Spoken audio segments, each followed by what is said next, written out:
Can money literally live forever? You know, it sounds like something straight out of a bizarre science fiction novel, right? But believe it or not, this is a question actively being tested right now by some of the wealthiest people on the planet. So let's dive into what is basically a centuries-long financial mystery. $200,000. That's the baseline cost for a tech billionaire, or, hey, anyone with the cash, to have their dead body frozen in liquid nitrogen at a facility like Alcorn, Arizona. It's a wildly expensive first step in this obsessive quest to defeat biological death. But it raises a huge question. What actually happens to their billions of dollars while they're just sitting frozen in a vat, waiting for the future? Welcome to The Explainer. Today we're unpacking a really darkly ironic loophole hidden right at the intersection of extreme wealth, fringe science, and estate law. We're going to see how billionaires who are desperately seeking immortality are actually inadvertently funding the completely legal theft of their own fortunes. Section 1. Chasing Silicon Valley Immortality, or Looking at Death as a Software Bug. Okay, so to understand this centuries-long financial scheme, we first have to wrap our heads around the mindset driving the whole thing. In Silicon Valley, there's this growing faction of tech moguls who are pouring hundreds of millions of dollars into life extension. Because to them, the human body is just a system. It's something that can be measured, modeled, and basically reprogrammed. They don't see death as a natural destiny. No, to them, death is just an engineering problem. And this exact sentiment has driven massive investments into the longevity industrial complex. We're talking about figures like OpenAI's Sam Altman dropping $180 million into startups like Retro Biosciences, or guys like Jeff Bezos and Peter Thiel backing regenerative medicine. The ambition is to engineer disease out of existence entirely. And for those who might, die before that tech actually arrives, well, their backup plan is cryonics. But you really have to ask, why do these brilliant engineers and investors fall for a promise that mainstream neuroscientists largely consider absolute pseudoscience? Well, critics point to something called the Barnum effect. It's this psychological trap where people believe really vague, grandiose promises apply uniquely to them. The cryonics industry is basically selling the ultimate magic trick here, this pseudoscientific guarantee that your unique special genius will be preserved. Tech billionaires, who, let's be honest, are often surrounded by yes-men, are super susceptible to this kind of hype. They end up mistaking highly speculative techno-promises for hard scientific inevitability. Section 2. The Lethal Preservation Problem. Perfect structure, zero biology. Let's get into it. Let's contrast their utopian dream with the harsh scientific reality. First, you have the billionaire's fantasy, which is waking up centuries from now in a perfectly healed, rejuvenated physical body.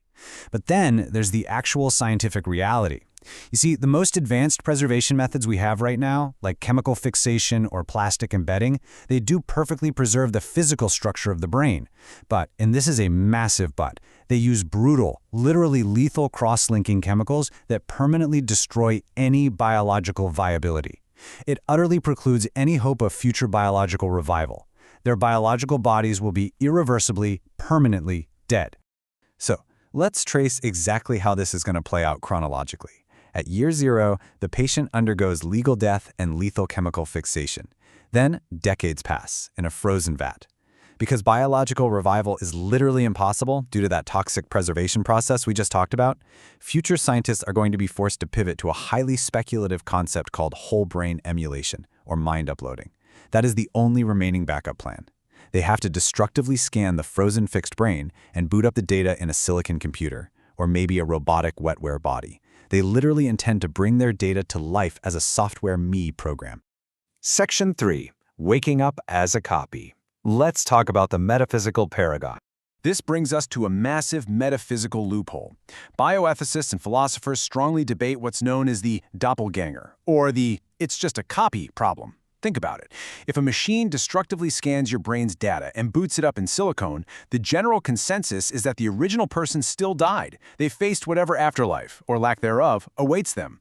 The AI that boots up genuinely believes it is the billionaire. It has all their memories, sure, but it's merely a philosophical zombie. It's a machine mimicking the original human, with no actual consciousness or soul. The billionaire is permanently dead, and a digital copy has just taken their place. Moving to Section 4, the economics of revival, the billion-dollar legal loophole. Which brings us to the actual money, folks, because if an AI clone wakes up in the future, who legally owns that billionaire's massively compounded fortune? These are the exact incredibly bizarre questions that estate lawyers are actively wrestling with right now. They're literally asking, are you considered revived if you have only your brain? And if you're revived, are you even the same person? Attorneys are actively drafting these things called revival trusts or cryonic suspension trusts. They have to figure out how to legally bridge the gap between a dead billionaire today and a reanimated digital copy hundreds of years from now. It is absolutely wild to compare a normal inheritance to these mutant legal structures. A standard dynasty trust benefits living human descendants and is usually limited in duration by something called the rule against perpetuities.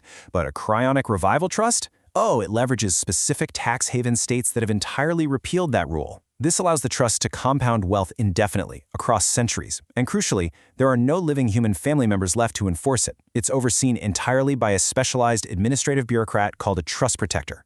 To make this work, estate planners use a massive legal workaround called the different person framework. Legally speaking, reanimation is essentially viewed as a completely new birth. So, the original billionaire dies. Centuries later, the AI clone is generated from the brain data. Legally, this AI is treated as a completely different person. It won't even have the same social security number. And here is the supreme irony of the whole shebang. It is legally deemed a different person, specifically to dodge standard inheritance rules, yet this distinct new entity is then named as the sole beneficiary of the original billionaire's wealth. Section 5. The Ultimate AI Heist, or How to Legally Steal a Compounded Fortune. This is where all these threads come together for the ultimate punchline. This highly convoluted setup inadvertently creates the slowest, most perfectly legal heist in human history. Remember those trust protectors we mentioned? Their job is to officially decide if a successful reanimation has actually occurred, which means the AI doppelganger doesn't need to actually be the original billionaire. It just needs to mimic them well enough to satisfy a legal bureaucrat who happens to be holding the keys to the bank account. So, this is the harsh, honestly kind of darkly comedic reality of the Silicon Valley crusade for immortality. Because biological revival is completely destroyed by the preservation process itself, the original human is dead forever. What they're actually doing is financing their own robotic replacements. Centuries from now, the original billionaire will be long dead and gone, while a robotic AI doppelganger successfully inherits a multi-billion-dollar fortune that's been quietly compounding interest in a dark vault for hundreds of years. Which leaves us with this pretty chilling final thought. If this transhumanist estate plan actually works, we're looking at a future where calcified, unimaginable wealth isn't held by humans at all, but by AI doppelgangers legally recognized as heirs. What will an immortal, philosophical zombie do with centuries of stolen billionaire wealth? And honestly, what does it mean for the rest of humanity when extreme inequality becomes a permanent, literally immortal fixture of our future?